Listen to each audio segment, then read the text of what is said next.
Ya, balik lagi bersama kita di obrolan awam. Mantap. Para penjulit ya seperti biasa. Para penjulit, penebar kebencian, penyebar hoax.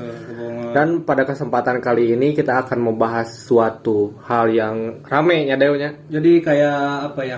Lebih berbeda lah. Lebih kan berbeda. Kemarin kan kita membahas isu-isu internal. Mulai dari ngejulitin orang, mulai dari kebodohan para DPR kita, para pemerintah kita kan kadang-kadang suka ngelawak tuh pemerintah kita sekarang itu. Sama kayak pemerintah orang luar negeri sekarang, dia kan sedang ngelawak itu sekarang. Yang mana? Itu yang tembak menembak itu. Oh, si anjing. Yang di dekat Eropa itu kan tembak menembak kan. Di tengah bumi yang damai ini masih ada orang-orang yang saling membunuh demi kepentingan. Ya. Dan pada kesempatan kali ini mau disclaimer dulu ya sebelum melanjutkan, karena kalau saya sendiri gitu pribadi ya belum terlalu tahu menahu tentang politik internasional. Mungkin lewat tahu lah, cuman orang juga cuma baca-baca sedikit lah. Berhubung orang tidak tahu, kita mendatangkan sahabat, salah satu sahabat saya waktu saya di bangku kuliah deh. Oh ya. Mantap. Jadi kalau tidak salah setelah saya riset orang ini memiliki gelar profesor. Nah, Profesor boleh langsung kenalin ya lah. boleh. Profesor Jovan Alexander SHI MSI ya namanya. Kita datangkan langsung dari Ukraina. Haji pertama kali sempurna ngeprok diri sorangan. Itu pakai bahasa Indonesia, pakai bahasa Sunda. bebas, tapi jangan full lah Sundanya. Nah. Dikit-dikit gak apa-apa. Urang maneh nawenya Sunda namanya. Oh, mungkin Jovan biar bisa. Langsung perkenalkan diri mungkin. Iya. Jadi buat apa nih pendengarnya obrolan awam disebutnya apa? Oh, nggak tahu. Belum ada. Ya, buat pendengar obrolan awam, kurang deket orangnya. Saya temannya Firly sama Dewa, hostnya obrolan awam. Jadi bukan bintang tamu, lebih tepatnya mah temen aja diundang ngobrol ke sini. Kebetulan lagi ada keperluan di Cimahi, di home base-nya obrolan awam ya. Home base-nya di Cimahi ya. Apa ini tuh jalan apa? Jalan apa aja deh? Cirame lah, pokoknya daerah Cirame. Cirame ya. Jangan dong nanti kita digerebek. Jangan digerebek kan serem ya. Pokoknya daerah Cimahi. Jadi lagi main ke sini, saya Jovan gitu ya, temennya Firly, kuliah baru selesai, S1 Hubungan Internasional. Alhamdulillah. Akhirnya kita bisa mendatangkan sumber yang tepat. Karena selama ini kan kita sama-sama penyebar kebohongan dikumpulkan. Jadi buat itu. Ya mudah-mudahan yang saya kasih informasi bisa dinikmati sama teman-teman semua. Kurang lebihnya nanti semoga teman-teman bisa cross check lagi kebenarannya atau mungkin kurang update bisa di reset lagi lah. Iya. Gitu. Langsung mungkin Apirli. Jadi gini, Apirli? Hai Cajir nih kita. Lanjut.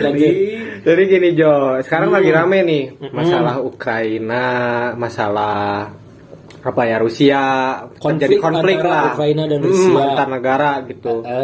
Mungkin dari sejarahnya dulu deh, Ukraina dan Rusia itu bisa sampai sebegitunya konflik bahkan sampai ke tembak-tembakan bahkan memakan korban jiwa gitu ya. Kenapa lah gitu? Mundur tapi dikit aja dulu ya. Dikit. Jadi pada saat masih Uni Soviet ya sebelum 1991 kan Rusia tuh jadi Republik Federasi Rusia tuh. Itu kan sebelum sekarang pecahan negara-negara yang ujung-ujungnya stan tuh, Apastan, Turkmenistan apa-apa. Itu kan masih Uni Soviet besar tuh. Dulu jadi setelah dari Perang Dunia II dulu deh. Dari Perang Dunia II terbagi dua kubu poros terbesar dunia, ada Amerika Serikat dan Uni Soviet. Jangan nyebut Rusia karena masih Uni Soviet pada saat itu. Bipolar nih, dua kekuatan, bukan bipolar yang kepribadian beda, bukan ya. Itu kan anak-anak sekarang tuh, aku bipolar. Ini ada yang lebih besar lagi dari cuma sekedar kepribadian manusia, ada bipolar antara Uni Soviet dan Amerika Serikat. Singkat cerita, Eropa dibagilah dua kekuatan besar yang dipimpin Amerika Serikat melalui NATO, North Atlantic Treaty Organization, isinya 27 negara. Sebelum Uni Soviet pecah sih belum 27 ya, mungkin sekian belas. Nanti dikoreksi aja sama teman-teman. Lalu ada lagi yang namanya Pakta Warsawa. Pakta Warsawa ini dipimpin oleh Uni Soviet. Singkat cerita pecah. Nah, pada tahun kalau nggak salah 81 atau 82, mungkin teman-teman juga udah tahu, ini host-hostnya juga udah pada tahu soal meledaknya reaktor nuklir di Chernobyl. Tahu kan ya, Chernobyl pada saat itu Chernobyl dikurung, tidak boleh ada akses karena sisa-sisa nuklirnya itu masih bertebaran di mana-mana gitu. Radiasi nuklir akhirnya ditutup. Itu tuh lokasinya di yang sekarang disebut sama kita Ukraina. Nah, jadi ketika Uni Soviet masih berjaya pada saat itu, termasuk negara yang memiliki senjata nuklir terbesar di dunia, yang terpecah di beberapa negara pecahan sekarang. Salah satunya Ukraina. Singkat cerita, udah masuk era 2000-an lah ya, pokoknya 91 Uni Soviet pecah jadi Rusia dan beberapa negara memerdekakan diri. Lalu Ukraina termasuk salah satu negara yang punya senjata nuklir pecahan Uni Soviet sendiri yang masih dipergunakan, termasuk salah satunya reaktor nuklir Chernobyl. Lalu singkat cerita masuk ke tahun 2014 kalau nggak salah, ada salah satu wilayah di Ukraina namanya Crimea. Nah, Crimea ini dianeksasi oleh Rusia karena lokasinya strategis, dan pada saat itu memang sudah ada bahasan Ukraina ingin join Uni Eropa pada saat itu, masuk Uni Eropa, masuk NATO. Nah, secara geopolitik, nah masuk nih teori nih ya, masuk teori sedikit.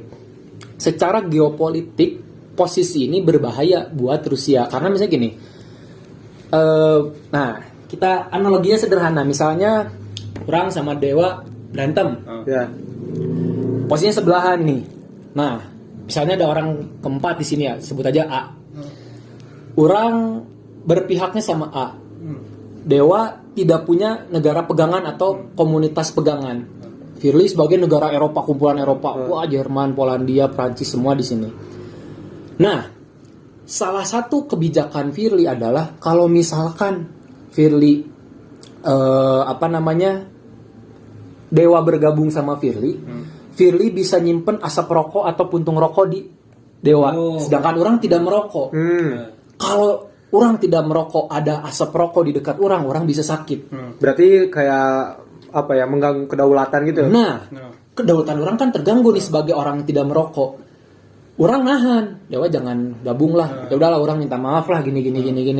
Tapi jangan gabung sama si Firly, soalnya nanti bahaya lah buat kesehatan orang.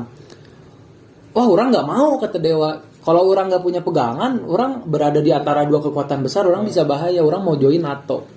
Nah, Ukraina ini posisi seperti itu. Ukraina ini posisinya secara geografis itu nempel sama Rusia, nempel sama Uni Eropa sama NATO. Mau gabung ke NATO agar supaya mereka punya, jadi kan yang namanya NATO itu istilahnya apa? Collective defense, keamanan bersama. Jadi misalkan Dewa arek gelut jeung urang, aduh tapi nggak bisa bela diri, tapi kurang fisik, join sama si Firly lah, nanti duaan ngarepuk orang. Nah, dekeng lah gitu. Dekeng istilahnya kayak gitulah ya kita, karena kalau bahas teori terlalu dalam kan takutnya kurang paham. Jadi gitu. Rusia nahan, jangan. Karena salah satu kebijakannya adalah ketika suatu negara bergabung dengan NATO, ya terutama negara Eropa lah ya, itu Amerika dan sekutu-sekutu di NATO itu boleh menyimpan alutsista di negara tersebut. Di Ukraina. Kayak contohnya Jerman masuk NATO, Amerika bisa simpan pangkalan militer di sana, bisa simpan bla bla bla bla bla bla. Nah, kalau Ukraina disimpan pasukan Amerika di situ, secara geopolitik berbahaya. Karena Rusia dan Amerika akhirnya sangat nempel dan berbahaya secara politis. Seperti itu bisa bikin tegang. Ditahan. Akhirnya salah satu wilayah yang paling dekat sama Rusia yaitu Donbas, Luhansk dan juga Donetsk, ada istilahnya tuh perpecahan separatis di sana, dan juga yang pro Rusia dan pro Ukraina. Yang pro Rusia ini lebih banyak ternyata karena dilatar belakangi sama etnis yang lebih condong ke Rusia, orang-orang Rusia. Dijadikanlah istilahnya buffer zone. Buffer zone tuh apa ya? Wilayah penyangga. Jadi istilahnya ini daratan A, daratan B, sungainya. Luhansk sama Donetsk itu, Donbas itu jadi sungai supaya si A nggak bisa langsung masuk ke B nggak bisa langsung masuk ke A. Kayak gitu, akhirnya mendukunglah Rusia agar Luhansk dan Donetsk menjadi negara merdeka yang berdaulat, agar kalau Rusia kalau Ukraina disisipi oleh NATO, ngerekam nggak masih ya. Itu nanti supaya ditahan sama wilayah Luhansk dan Donetsk. Nah, itu yang pertama soal penempatan NATO dan juga pasukannya di Ukraina. Yang kedua adalah Rusia itu kan punya kapal selam nuklir, persenjataan di laut. Di dekat Ukraina itu ada yang namanya Black Sea. Laut hitam. Nah, itu tuh termasuk lautan hangat yang nggak beku kalau kena musim salju. Nah, Rusia perlu nyimpen alutsista lautnya di sana. Kalau misalkan ini tidak diklaim atau tidak dianeksasi, ketika musim salju tiba, mereka repot ngedain alutsista. Jadi itu sebagai tempat yang cukup baik, cukup capable tuh apa ya? Cukup relevan lah untuk ditempatkan alutsista laut di sana oleh Rusia. Singkatnya gitu, kalau secara detailnya ya mungkin ada klaim-klaim lain, ada gesekan-gesekan lain antara kedua negara secara politis, ya itu kurang tahu ya. Karena sebenarnya konflik Rusia Ukraina ini secara akademis pasti belum banyak yang berani bahas. Karena konfliknya masih berlangsung. Kayak COVID ya contohnya. Ini nggak tahu ya kalau di universitas lain, kalau di HI, di Unjani sendiri agak susah kalau mau ngegolin judul soal COVID. Karena kasusnya masih berjalan. Masih akan ada update lagi. Kayak vaksin juga kan sekarang ada wacana kalau vaksin booster udah sekian puluh %, nanti Juni bakal ada vaksin keempat. Nah, hal-hal seperti ini kan masih berjalan. Sama contohnya Rusia dan Ukraina ini masih belum selesai. Jadi ya kita bahas surface tuh lapisan terluarnya dari konflik ini biar melek lah ya anak-anak tuh gitu. Karena nanti mungkin kesimpulannya akan nanti setelah konfliknya berakhir mungkin. Betul. Hasilnya lah ya. Betul. Waktu Perang Dunia II tuh ada jenderal yang ngomong gini, bikin quotes dia. Only the dead who can see the end of the war. Hanya orang yang sudah mati yang bisa melihat akhir perang seperti apa. Itu yang hidup mah belum bisa ngelihat akhirnya seperti apa. Kita masih nggak tahu. Kemarin Putin sempat mau membuka perundingan dengan Ukraina, tapi harus di Belarusia. Ukraina tidak mau. Terus sempat lagi kemarin akhirnya European Union application-nya bisa dipenuhi sama Ukraina. Jadi Ukraina sekarang nggak tahu secara de facto atau secara de jure. Kayaknya secara de jure itu sudah masuk Uni Eropa gitu. Nggak tahu secara de facto. Kemarin baru ini kalau tidak salah si Ukraina udah tanda tangan itu loh. European Union application-nya itu ya persyaratannya lah itu sudah ditandatangani dan Uni Eropa mendukung karena dalam posisi genting. Cuma untuk bergabung ke NATO belum. Secara kalau Uni Eropa sudah. Kayaknya begitu ya. Beda inilah ya, beda administrasi. Coba mungkin ini tayang kapan nih? Mungkin setelah ini tayang ada update lagi nanti teman-teman. Pada perbarui lah. Ini di update di mana? Spotify sama YouTube. Nah, komen di bawah kalau ada update ya. Pan kudu mimiti bukan nanya. Nah, gitu. Oke, lanjut. Tapi ini sebelum ke yang lain mungkin dari Ukraina sendiri hubungan diplomasi dengan Rusia itu dari awalnya memang tidak baik-baik saja atau baik-baik saja gitu. Sebelum pasca 91 kalau dari beberapa riset yang saya baca ya, hubungannya cenderung normal ya, ada clash kayak Indonesia Malaysia lah kan ada clash, ada apa segala macam, tapi cenderung normal. Tapi ketika aneksasi Crimea oleh Rusia itu sempat memburuk. Sempat terjadi pertempuran, lalu ada perjanjian damai. Nah, ketika Luhansk dan Donetsk ini mulai diakui sama Rusia, mundur lagi hubungan diplomatik antar kedua negara dan juga negara yang mendukung Rusia, contohnya Belarusia sama Republik Chechnya. Kemarin juga kan Chechnya yang ngirim pasukan itu. Ya, 10.000. Bangsat, kasihan saya itu. Baru ngirim langsung dirudal sama Ukraina. Yang di Instagram gitu ya. Tapi Chechnya itu termasuk pasukan yang ditakuti karena mereka haus darah. Mereka itu katanya nggak pernah membedakan mana sipil mana militer. Ketemu musuh mereka hajar habis. Gak pandang bulu lah ya. Iya, Chechnya itu termasuk yang berani. Kayak Viking, cok. Mirip Fight for Valhalla. Fight for Valhalla itu. Iya, termasuk pasukan yang berani mati dan cukup disegani di Eropa Chechnya itu. Tapi itu negaranya apa sih Chechnya? Republik Chechnya namanya. Iya, negara kecil di Skandinavia, selatan Skandinavia. Tapi kan agak ini ya, agak nggak melenceng sih. pastilah teman-teman yang awam gitu yang mendengar ya, yang baru tahu gitu, apalagi kan ini menurut orang gitu ya, suatu pembicaraan atau suatu diskusi yang agak berat gitu ya, kalau tidak dipelajari. Mungkin banyak lah termasuk orang juga menanyakan pasti kok bisa terjadi perang gitu. Tadi kan udah disebutkan sama Jovan gitu. Ya. Apakah tidak bisa lewat apa ya, fase diplomasi gitu. Ngobrol heula, badami heula gitu ngecek orang Sunda. Benar. Tapi kalau kita pakai bahasa Sunda nanti dilarang lagi enggak, Jod? Wah, jangan. Sempat ada yang ngarang? Sempat ada yang melarang. Apa katanya komennya? Kan yang di itu nggak boleh rapat. Yang rapat itu nggak boleh pakai bahasa Sunda itu. Tapi kalau kita ngobrol pakai bahasa Sunda boleh. Oh, yang itu. Iya, nggak boleh ya. Padahal yang bersangkutan aja ngomong ujuk-ujuk. Itu aja udah bahasa mana tuh ya? Bahasa Eropa tuh kayaknya ya. Nah, jangan. Mungkin lanjut Lanjut aja ya. Ya, itu nanti lagi bahasan yang lain. Bagus nih. Dari segi diplomatis dulu, jangan dari perang dulu deh. Nah, Iya. Sejauh ini Ukraina dan Rusia itu sama-sama membuka perundingan secara diplomatis. Keduanya sama-sama membuka peluang karena semakin modern biaya perang itu semakin mahal. Karena kalau perang konvensional benar-benar istilahnya itu dia menggunakan SALW, Small Arms and Light Weapons. Jadi perorangan saja. Sekarang kan biaya satu personil aja tuh udah mahal. Helm aja udah berapa, bla bla bla, belum senjatanya, makan, logistik. Kemarin sempet ada tank T-72M kalau nggak salah itu yang punya itu cuma Rusia sama Belarusia. Itu ditinggal di tengah jalan dalam kondisi masih utuh. Yang nggak ada apa, bensinnya aja. Nah, itu karena alur logistik yang tersendat. Akhirnya mereka tertahan di tengah. Nah, makin kesini tuh kan perang tuh semakin mahal, biaya perang itu nggak sedikit. Kalau zaman dulu ya sampai perang dunia 2 atau tahun 60-50 lah, semua negara bisa perang. Deklarasi perang Indonesia baru merdeka dari Belanda, perang terus perang, dananya ada, tapi kok sekarang kan susah, mahal. Nah, jadi perlu yang namanya penyelesaian diplomatis. Tapi justru itu semakin modern dunia, semakin apa ya istilahnya, semakin berkembang teknologi informasi, semakin berkembang informasi yang ada di baik masyarakat atau di pemerintahan, itu semakin menyulitkan negara yang berkonflik untuk mengadakan diplomasi. Karena apa? Kayak contoh, kemarin Rusia mau mengadakan perundingan damai dengan Ukraina, tetapi lokasinya di Belarusia.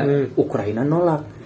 Sama aja kayak Firly sama Dewa temenan baik, sahabat. Orang sama Dewa berantem, Dewa nawarin konflik dispute-nya, penyelesaian masalahnya di rumah Firly. Berarti kan orang sebagai negara yang diajak damai, orang dijebak ini di tengah-tengah. Antar nyawa. Iya. Tahu-tahu nanti orang sampai sana, orang ditahan, orang dibunuh. Gitu kan. Terus akhirnya Ukraina menolak. Alasan seperti itu. Nah, ini buat teman-teman yang ngerti bola, ngikutin bola. Ada tim di Inggris namanya Chelsea, pemiliknya Roman Abramovich, itu adalah orang Rusia tangan kanannya Vladimir Putin. Itu deket banget. Akhirnya dia singkat cerita ngundurin diri jadi pemilik Chelsea. Nggak tahu nih sampai berita ini nanti podcast ini terbit, nanti beritanya seperti apa. Diminta oleh pemerintah Ukraina untuk menjadi penengah antara Vladimir Putin dengan Volodymyr Zelensky.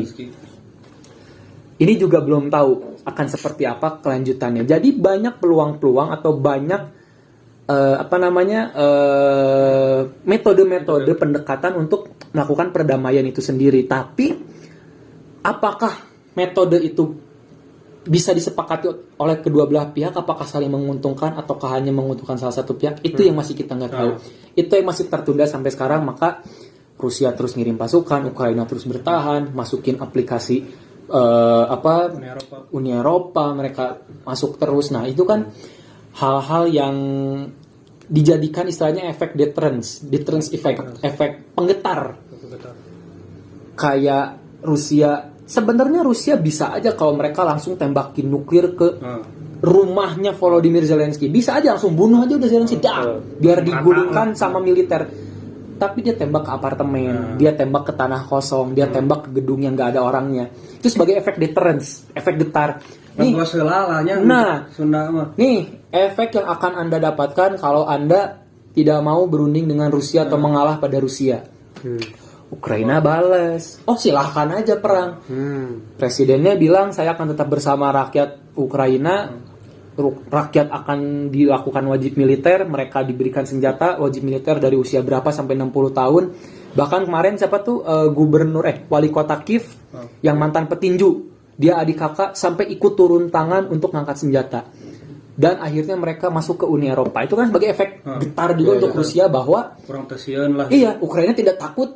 Ukraina akan berdiri sampai titik darah penghabisan. Nah, ini kan jadi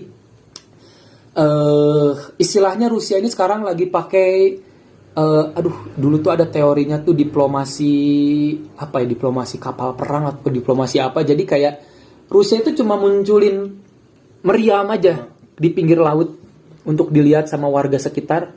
Nih, Rusia punya ini, kamu mau sampai mana bertahan?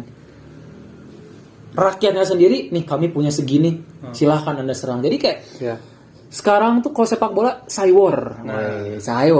ejek-ejekan dulu nih. Ini tuh sebenarnya belum kayak tinju belum di tahap perang sebenarnya, itu belum. Rakyat masih di jalanan, masih ada yang bawa mobil.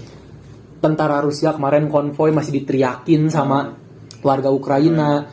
Terus tank T-72 dilemparin molotov nggak dibalas tembak. Ini masih introducing, masih awal banget, masih belum perang. Ini tuh masih belum perang. Kalau hitungannya perang secara konvensional ini belum mulai, masih jauh. Korban masih berapa ratus ribu. Untuk ukuran perang, korban segini masih belum jauh ada. lah. Hanya kalau berantem masih lecet. Masih jauh. Baru berdarah-darah lah dikit. Kalau media melihat sekian ratus tank hancur di tangan tentara Ukraina, masyarakat Ukraina sekian ratus ribu tewas, belum ada. Belum bro, kita belum. Kalau untuk hitungan perang itu masih jauh banget. Jadi, nah ini yang dicoba oleh masyarakat internasional agar tidak meluas dan agar tidak terjadinya domino effect atau istilahnya spill over effect. Jangan sampai meluas, jangan sampai lebih banyak korban lagi. Ya sambil ngobrol sambil disusupi teorinya sedikit-sedikit. Bukan teorisme, itu istilah dasar. Jadi kan yang nggak dengar istilah politik katanya. Domino effect apa tuh? Sebenarnya nggak juga sih domino effect, spill over effect tuh dipakai di metode penelitian. Ada yang kuliah, yang lagi ngambil skripsi ini teman-teman pendengar. Itu pasti tahu lah ya istilah spillover, domino effect, snowball effect, itu dipakai juga di metode penelitian. Tapi secara real kehidupan sehari-hari pagi politik itu ada juga metode-metode seperti itu yang dipakai. Nah, terlepas dari itu, Jov, terlepas dari perang lah gitu. Boleh. Ini kan orang pengen membahas ekonomi lah sedikit. Ini kan perang suatu hal yang buruk ya, semua elemen masyarakat juga pasti mengutuk keras lah, stop war di mana-mana gitu, mengutuk benar-benar keras lah dari dulu gitu.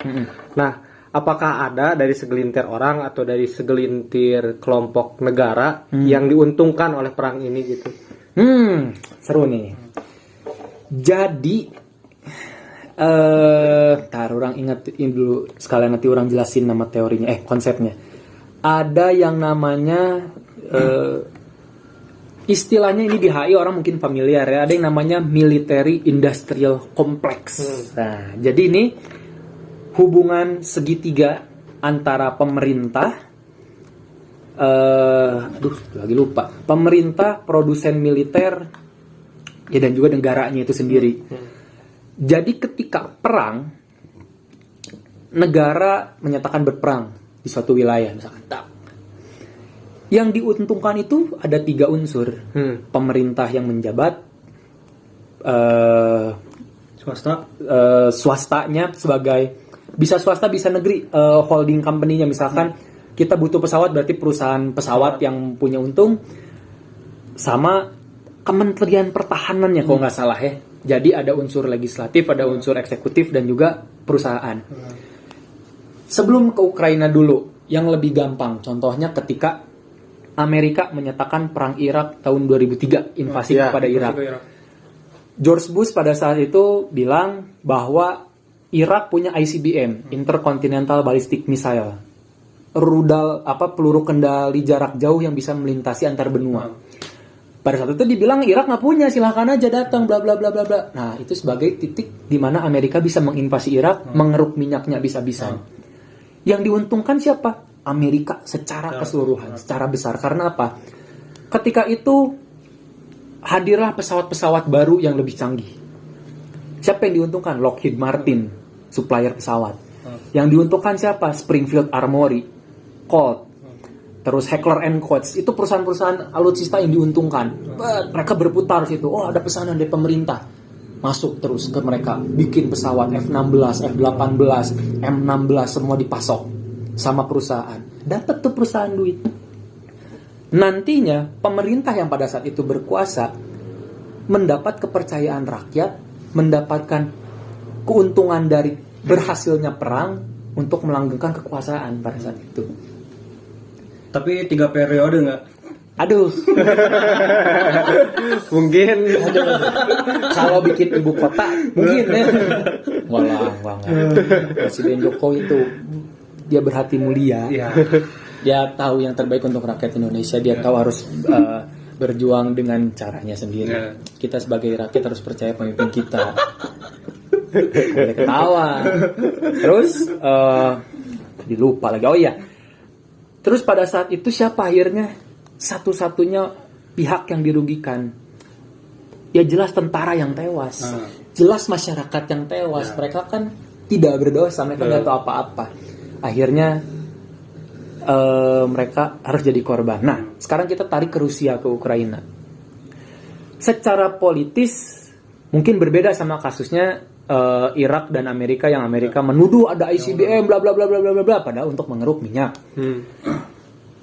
Rusia sendiri punya trust issue terhadap Ukraina. Mereka punya ketakutan sendiri.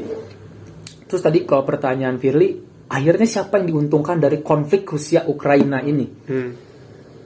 Yang diuntungkan adalah yang mereka yang nanti akan menang dari perang ini. Kalau menurut orang, nah ini orang bukan gambaran pandangan. kasar lah ya. Ini bisa dibilang bukan gambaran kasar, ini nebak aja, prediksi doang. Gambling lahnya. Gambling. Jadi tidak berdasarkan teori apa-apa, tidak berdasarkan pendapat ahli siapa, tidak berdasarkan orang pinter mana, profesor mana, enggak, ini orang pendapat sendiri aja. Yang akan dapat keuntungannya adalah mereka yang menang. Jadi pada saat ini belum ada yang untung. Karena semua sama-sama rugi. Maskapai penerbangan dari Inggris ke Rusia tidak boleh masuk. Ini dari segi penerbangan dulu. 36 ya kemarin yang dibekuin. Segituan puluhan. Terus salah satu perusahaan penerbangan terbesar di Rusia, Aeroflot, yang sering jadi sponsor di sepak bola di mana-mana, di-cut kerjasamanya sama perusahaan-perusahaan terkait. Rusia rugi. Penerbangan dari Inggris dari mana ke Rusia di-cut, mereka yang rugi. Secara domestik tidak ada turis yang masuk, Rusia rugi. Secara domestik negara orang tidak ada pertukaran mata uang, mereka juga rugi. Nah, Jerman mereka lagi punya industri gas pipa bawah air sama Rusia namanya Nord Stream, di-cut. Sedangkan itu kalau nggak salah angkanya lupa nih, nanti teman-teman boleh komen dibenerin. Kalau nggak salah 50% itu jadi habis di-cut sama Jerman. Gazprom, salah satu perusahaan gas terbesar, migas terbesar di dunia dari Rusia, yang sponsorin UEFA Champions League, sponsorin mana, di-cut akhirnya. Jadi kalau orang lihat sampai sejauh ini sih belum ada pihak yang diuntungkan, baik Rusia ataupun lawan-lawannya. Karena masih sebentar juga. Iya. Yang diuntungkan ada, tapi bukan negara ternyata, lagi-lagi perusahaan. Siapa yang diuntungkan? Twitter, Instagram. Iya. Mereka dapat dari situ aliran dana, update berita-berita. Orang konsumsi sekarang HP. Sekarang yang paling untung siapa? Perusahaan swasta, perusahaan media. TV lokal lah, TV One, Metro. Orang termasuk orang yang tidak pernah nonton TV kecuali ada bola. Sekarang hampir 7x24 jam buka TV One sama Metro bolak-balik. Nambah tuh satu penonton. Ada berapa orang yang berpikiran sama seperti orang? Mungkin ribuan atau jutaan. Duit ngalir. Jadi yang diuntungkan adalah media. Makanya kekuatan media sekarang, revolusi industri 4.0 digital itu ngeri sih. Parah, harus dikontrol, harus benar-benar dijaga, baik media yang mengeluarkan atau kita sebagai penikmat, kita sebagai konsumen itu harus bagus, harus konsumtif, memilah-milih berita.